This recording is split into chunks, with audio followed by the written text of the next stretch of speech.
So Is it we're on? going to go ahead and continue then with the conversation this evening. Thank you again, Dan, and for making my introduction of Leroy a lot easier with your comments towards the end. Leroy has been here in Goshen, practicing as a professor of political science at Goshen College and serving the community as an attorney at present. Has been here for almost 50 years as a resident of Goshen. I certainly haven't known Leroy that long, although I've known him about as long as I've known my wife through their friendship over the years, and so I've appreciated that connection and have been really grateful for the chance to see how you have served the community in many ways here. We had the privilege of sitting down earlier this week and chatting for a while about some of the potential talking points or ideas that we might want to touch on here this evening. But given the fact that we have this presentation to reflect on, I first wanted to just give you the opportunity to comment on anything that has stood out from the presentation to you, and just really leave it open for you to take this wherever you would prefer. Yeah, I just briefly, of course, Dan said some things that I hadn't heard before, but I was basically familiar with it. I think that what is significant for me is that, we were quite elated, after the passage of this resolution. It was extraordinary. But then, of course, you recognize that, as in all things in American society, over the question of race, there's going to be a pushback, and there's this, it's some kind of retrenching, and we've seen that subsequently to that event. There's been a pushback. People thought that you went too far, and so on. And I think that is the way race is dealt with in the United States. You can see the pattern. The Civil War supposedly was supposed to resolve this question of slavery. And you're all familiar with Lincoln, the Spielberg movie, how Lincoln was really adamant about, we're going to get this 13th Amendment. He did it. And just a couple of decades afterwards, the Supreme Court limited the impact of the 13th Amendment, along with the 14th and 15th Amendments, their interpretation of it. So it returned, so that the country returned to what a writer in the 20th century would later call slavery by another name. And so we have this process, this progress, retrenchment pattern. And the question, of course, is what are we facing these days? Now, I think that with the ascendancy of Kavanaugh to the bench, we're in one of those retrenching periods. The attack on the Voting Rights Act, with Clarence Thomas's decision, helping to do that, it's ironical. And so those are the kinds of things that we are going to be continuously facing. But I also think that there's a profound, what shall I call that? I'm not sure what it is. I think about the statement that Frederick Douglass once made in a speech that he gave on the occasion of the 4th of July, where he was called upon to speak, and some of you are familiar with that speech, in which he said, he reminded white Americans that black people, their destiny was intricately bound up with, inseparable from the destiny of white people, that we will go forward as a testimony for or against this people. And I think that that is what American history is about.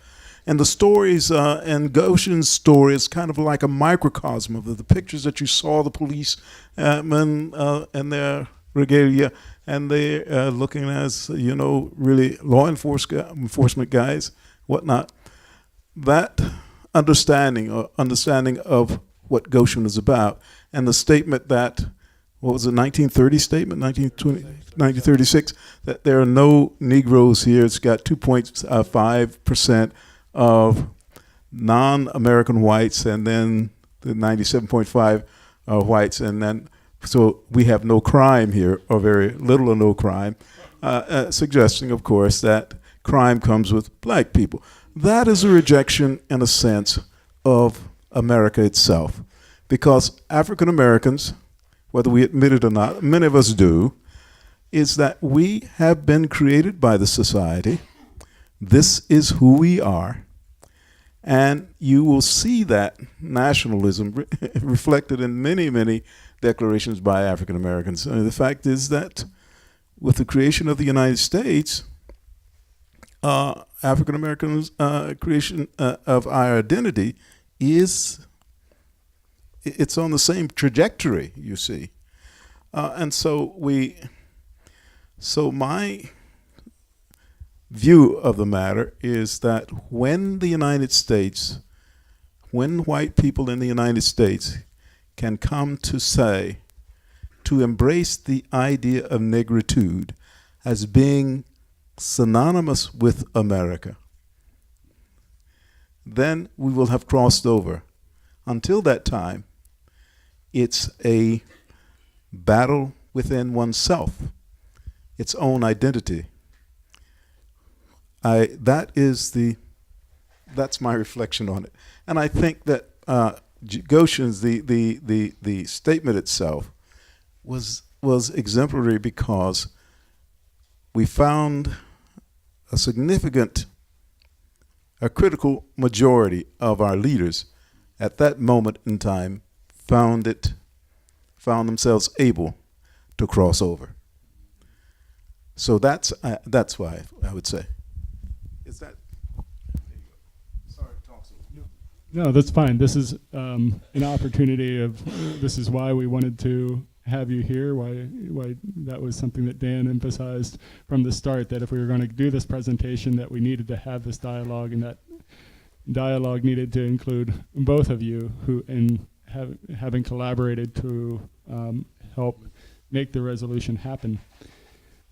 I guess you, in the statement that you read, or that had been quoted from your remarks to the council, you talked about freedom as this fundamental value that compels us to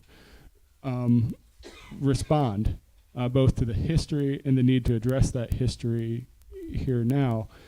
What is it about the nature of our response in terms of how we embrace that history and in terms of how we move forward that you would hope can be seen in that response today?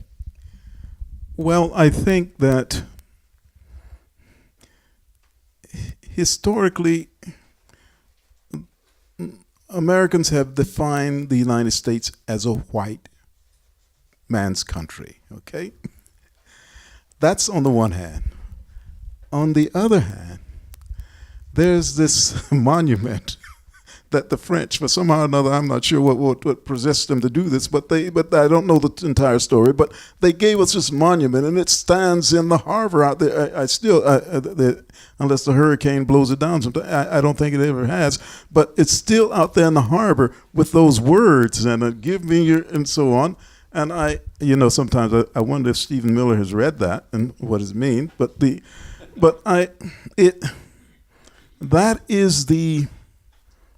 that is the contradiction.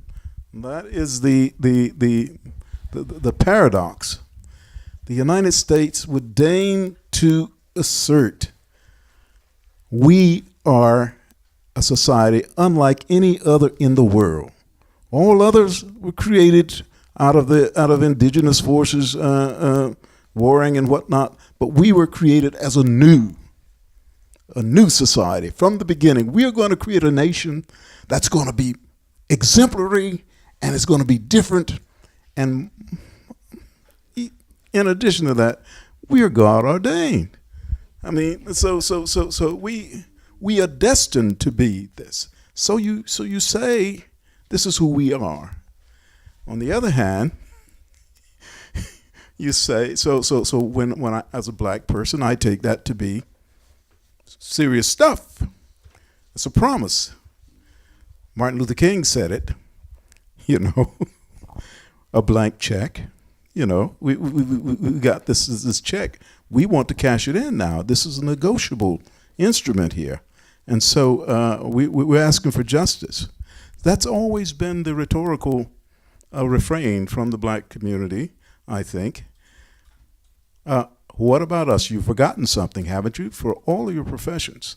So I think, or my sense is that as white people define themselves, or they conceive of themselves as being American, and what constitutes Americans, genuine Americanism, if it does not include black people or people of color, it is deficient, and it portends trauma and conflict and lack of resolution, incapacity to move beyond, and we become subject. I mean, other societies have had this kind of problem before, and it will continue. I'm thinking of the Balkans. I don't think in the Balkans you've ever had any concept that we are going to be, this is one union and this kind of universalism, or that we profess here. So you could become, the society here could become similar to what you find in those kinds of countries. Balkanization and conflict, rife ethnic strife and conflict. But if you want to become a cohesive society, white people must embrace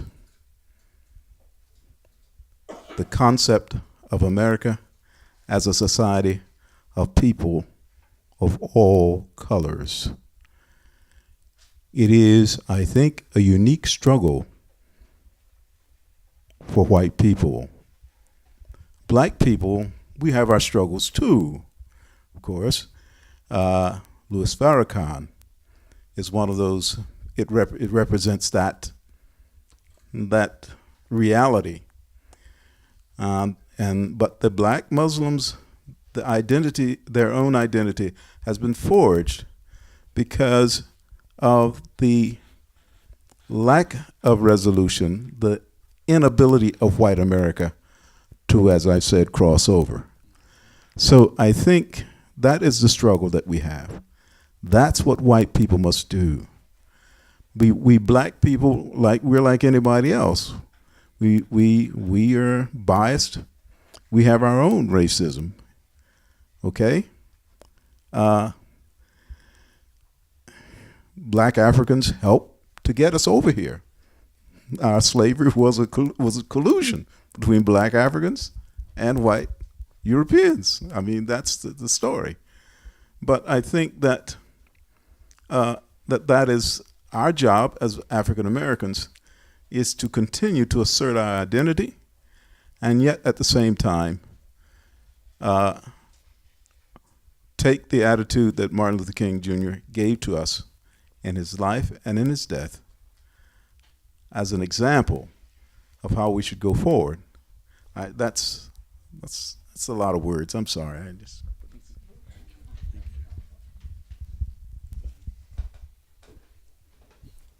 One other aspect of this evening that I want to take a moment to acknowledge, which is on the back of your bulletins or your programs, is the the effort to take a lot of the information and the research that helps us understand this history and these dynamics better, that Dan has compiled in the course of preparing for this evening, and organize it into an archive that can provide a foundation for people that want to dive in deeper and want to learn more moving forward.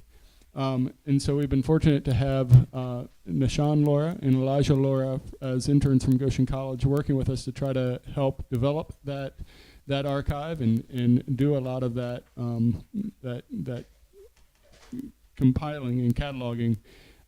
That isn't quite ready. We hope to have it publicly ready soon on the page that's listed on the back.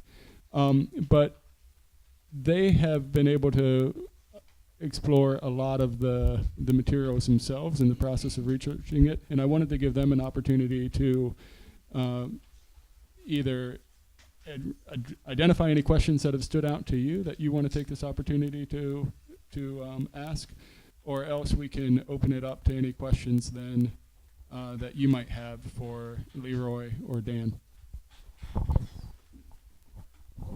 Thank you. I'm Elijah.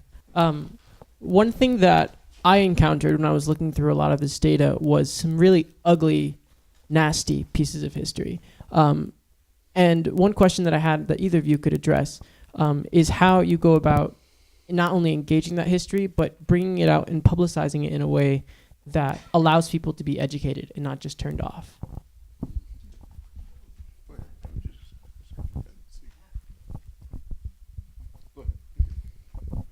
Well, it goes back in some way to what Mandela and Tutu said in '94. It is so easy to turn a blind eye to what has happened before. And even several times as we were making our presentations and we were being quoted in the newspaper and so forth, we got the retrenchment, we got the pushback of, why are you dredging up all this ancient history, all this old stuff? This was in the 40, 50 years ago or something. And we, even at that initial meeting in November of 2014 with the CRC, there were at least one or two comments to that effect. Why not just forget all this and move on? And what Mandela and Tutu said was that truth-telling precedes reconciliation. And these ugly, painful documents, these stories, you can take it to another level. Killings, including lynchings, these things happened. And I mentioned Martinsville as the most researched town by Dr. Lowen. And the reason Martinsville had even more notoriety than Goshen was because in 1968, an African-American young woman named Carol Jenkins was selling encyclopedias to put herself through Indiana University, just south of there.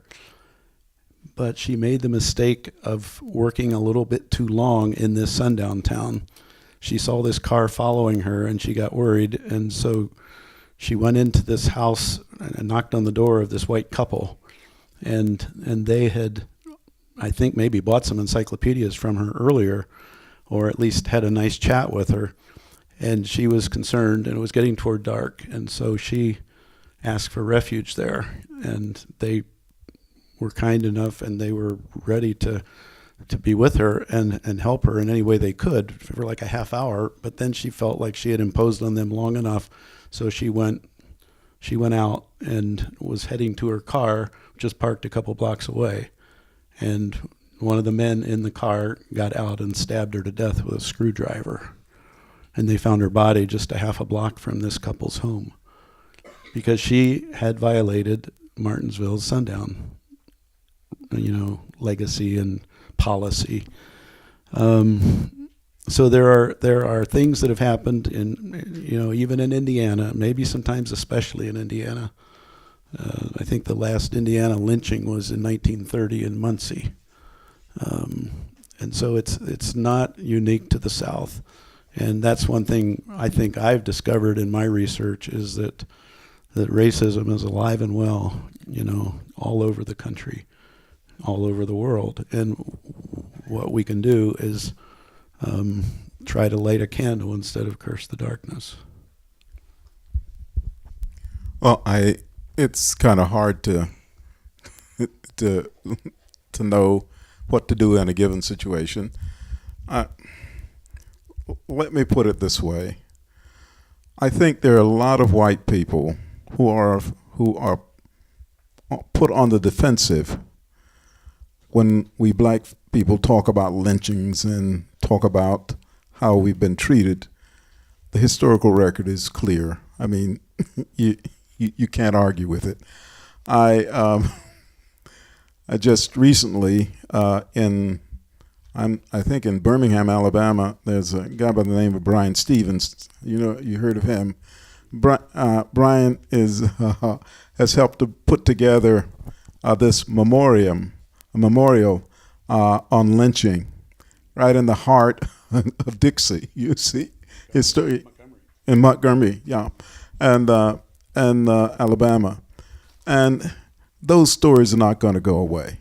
I mean, they're part of the fabric of history. It's almost as if I think white people lived and performed and acted as though there would be no repercussions. Everything could be forgotten. But life isn't lived that way. And so I think that one needs to tell these stories. I think we can try to be as sympathetic as we can, and yet, as Brian Stevenson is, he's telling it, but he's understanding of the pain that it causes. But listen, if you're going to embrace the U.S. as the land of the free and the home of the brave and all of those good things, then you must embrace the downside. You see, you can't play with history like that. You must be honest, and so I'm glad that we have a press, a vibrant press that forces us to recognize that people aren't always pretty, that the story is not always angelic. It's devilish. And so I think that we can have empathy for people, but we must tell the story. Just to add something that I heard you say, Leroy, in our planning meeting yesterday, the phrase paradoxical reality really struck me when you mentioned that. You said this country has been a paradoxical reality for a long time, and it continues to be.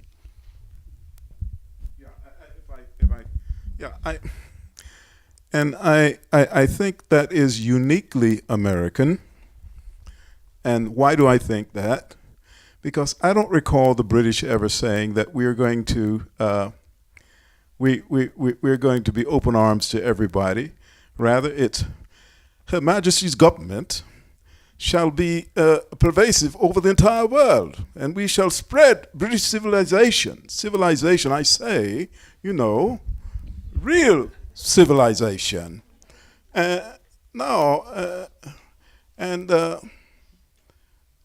It's the British don't promise that. The French had their civilization, their civilizing tendencies in Vietnam and in other places.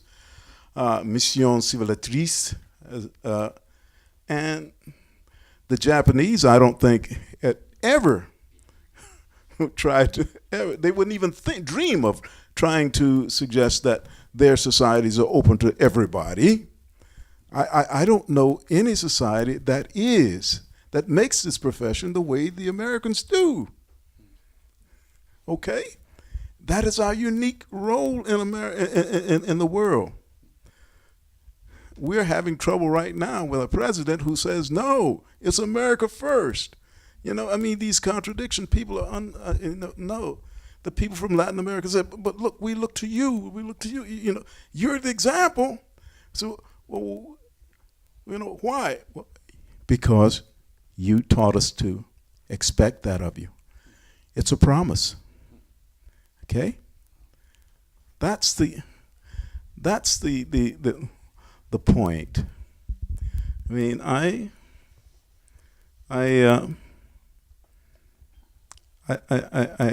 don't know how we can say it. How one can say it any other way. That's the reality. To the extent that we can embrace jazz, the creation of a uniquely American music. If you watch Ken Burns, for example, his jazz, there's a place in one of those episodes where he says, in New York City or some other place, the big-time music intellectuals and what were gathering together and trying to figure out what is the course of America's American music, what it will take, what course it will take. And of course they were thinking of Brahms and the European tradition and all of that. And he says, in the meantime, Louis Armstrong was playing his trumpet in New Orleans. And that is the music that America is uniquely known for. That is a genre. You see? It was Satchmo Armstrong. I mean, he was a genius. Wasn't Beethoven, but Armstrong. Now, the question is, can Americans, white Americans, embrace Satchmo the way they've embraced Beethoven? That is the question.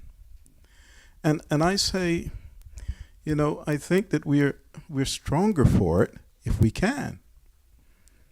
Look at all the creativity in this country from the various sources, the people who've come from all parts of the world here. I'm amazed at it. Every time I turn on the television or something, I'm seeing all these people. You see, amazing stories. Bennett Amalu, you ever heard of him? Bennett Amalu has taught us something about football, American-style football, even though he didn't know what it was in the beginning. When he did the surgery on Mike Webster's brain, and he found out about CTE, and ever since then, American football has been undergoing change. A Nigerian. That's the reality. You've got it right. Diversity. Something good about diversity. Let us embrace it. Sorry. No, thank you. We both appreciate it. I think everybody in the room appreciates it.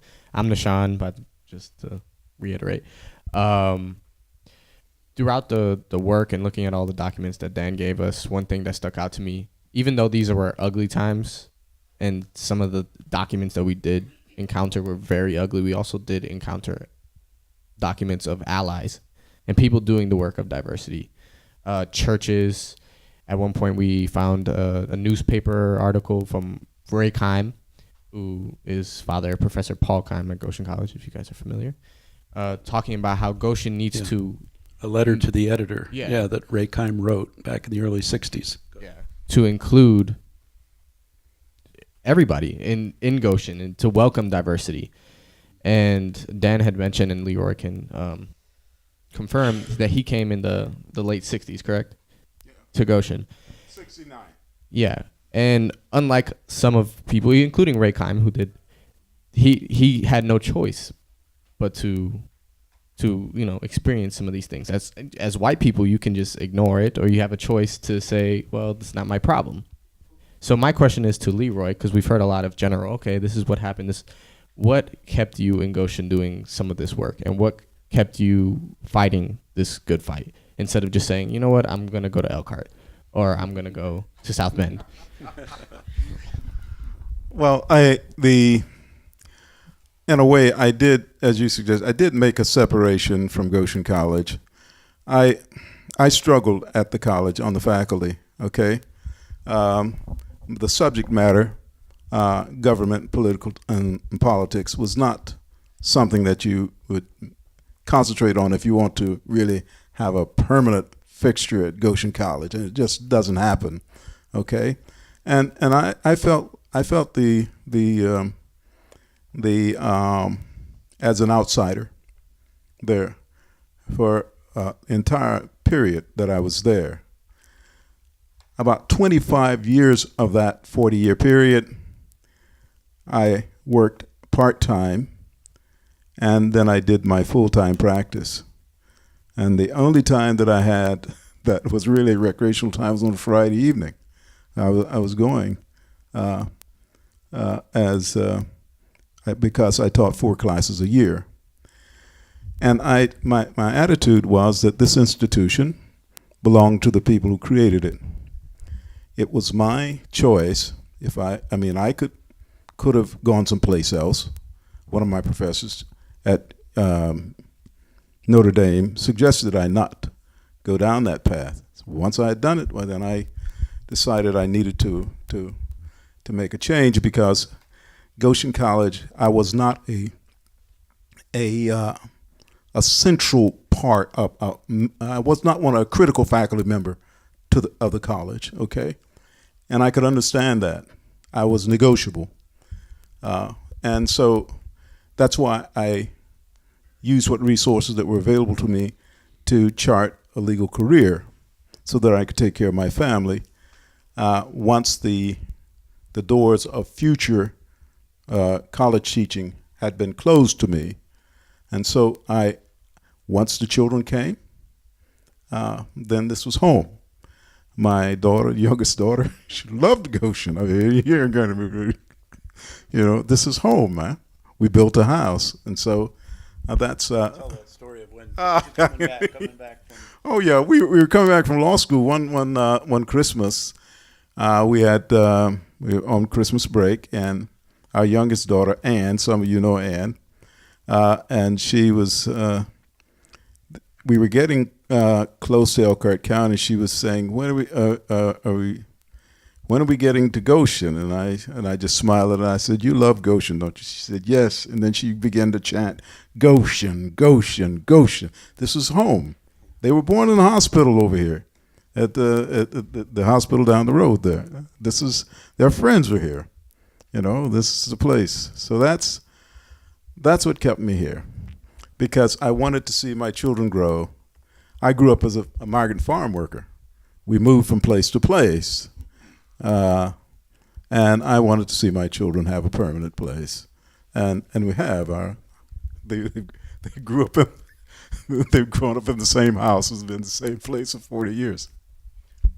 I was reaching for the mic because Leroy told that story just before the city council voted to approve the resolution of his daughter's love for Goshen, and how, yes, Goshen has this history, but there is also an aspect to the community that had connected with your children and sort of illustrated that generational change can happen. I mean, it doesn't happen overnight, and things have been slow and tortuous in many ways, but your children grew up in a different Goshen from, say, 30, 50, 75 years before that. Yeah. Yeah, it's ambiguity, ambivalence, ambiguity. That's the reality. Thank you.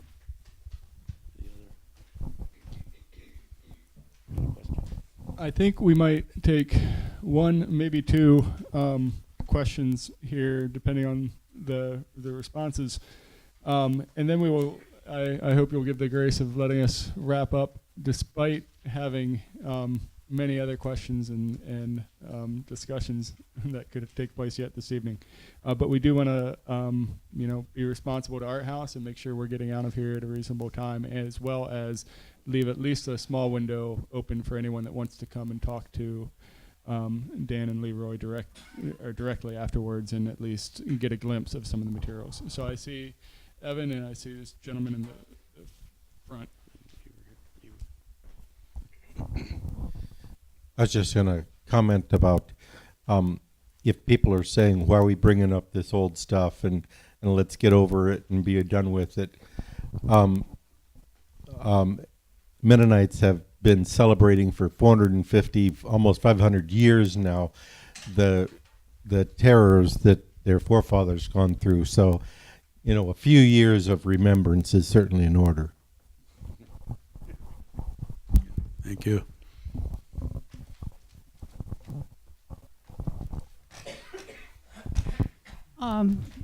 Are you aware of a racial tension in Goshen now? And I just want to say I have some neighbors, interracial couple, whose house was vandalized about a week or so ago. I am, I I work an awful lot. I'm just consumed with day-to-day kinds of things, and I don't follow the news very much as I should. And no, I wasn't aware of any particulars. Okay, but I guess it doesn't surprise me, especially in this climate. Okay, I mean, I can recite some personal stories when my wife and I started to build our house, which is out to the west and south, on the southwest side of town. Some 43, 44 years, no, 45 years ago, that when we started building. And so the police, coming back from that, we went out on a Sunday to take a look at how the house was coming. I showed it to some friends of mine, a college classmate and his wife. And on the way back, I looked up and I saw on the rearview mirror a police officer, a Goshen City police officer, following me. And he followed me to the place where we were then living, which was a house that we were renting from Goshen College on College Avenue. And I saw him pass me by. And then I got on the phone and I called up the police department. I say, why were you following me? And he was honest and he told me, he said, we got a call saying that there was this black guy who was out there driving drunk. And so, I, those people who know me, really know me, know that I don't drink, and that's part of the reason why. But so that doesn't surprise me. What I try to do is be very careful, okay? And what I did try to teach especially my son, was to be very careful. All right? You always have to be. I grew up in the South when I was a couple years younger than Emmett Till. And we, the black guys about our age, didn't have to be reminded about who he was. We never forgot it. You listen to the guys who are my 75, 76, 77 years of age. They know who Emmett Till was. Because, especially those of us from the South. So, no, it doesn't surprise me. What shall we do about it? We must rely upon the police and authorities to be vigilant and to be fair. But that's part of this story, Had I, if I had been born in other circumstances, perhaps maybe I have sort of another place to live, another country to live in. But this is home. And, that's the way it is.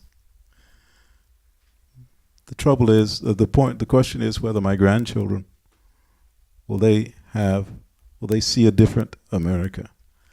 Perhaps they will. I hope that they will. But this is an ongoing saga.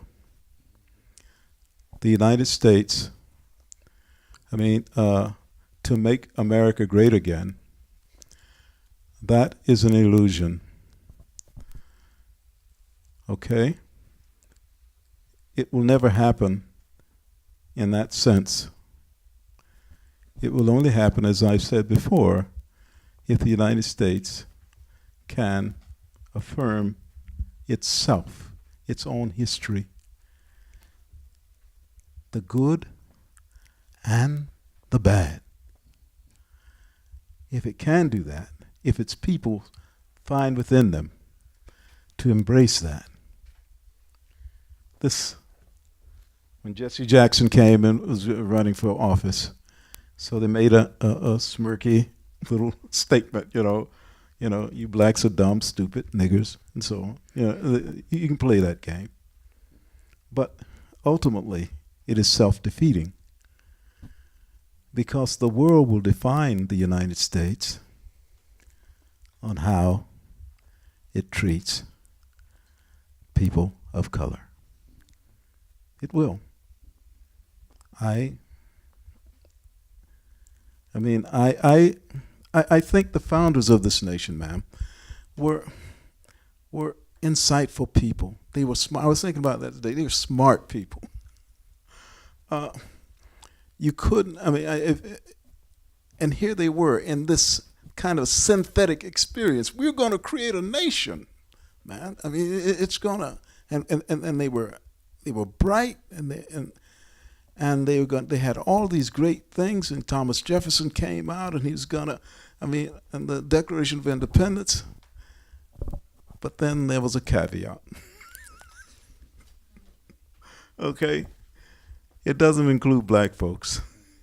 And they tried to, and maybe a little over 100 years later, when it was 1789, then, no, not quite 100 years later, then the Supreme Court came out, is going to stamp it, and its approval is going to ratify this, and it all came apart. Okay? That is a tragedy. And so, wise men, and women too, have come to embrace this idea of the American experience. It is broad, it is varied, it is diverse. And that is the lesson, if we learn it. I'll be 75 pretty soon. I'm looking over on the other side now, thinking about things which are to come. Okay? The question is the future. And amidst all of this technology, especially the technology of information, transformation, think about it. All of you gray hairs in there, you're amazed at what's happening. But then lurking in back of all of that is that awesome technology of destruction. And that is the question, the big one. I tremble. I do. But like Barack Obama, he's a young man, and when I listen to the guy like that, I'm ashamed of myself. This cat is something else. He has the ability to hope and to conduct himself as a man of hope does. He despairs, but we don't know about it so much. He's always hoping, and he's believing in America. That is the immigrant. That is the son of a father who came to this country, and a mother whose ancestors came to this country.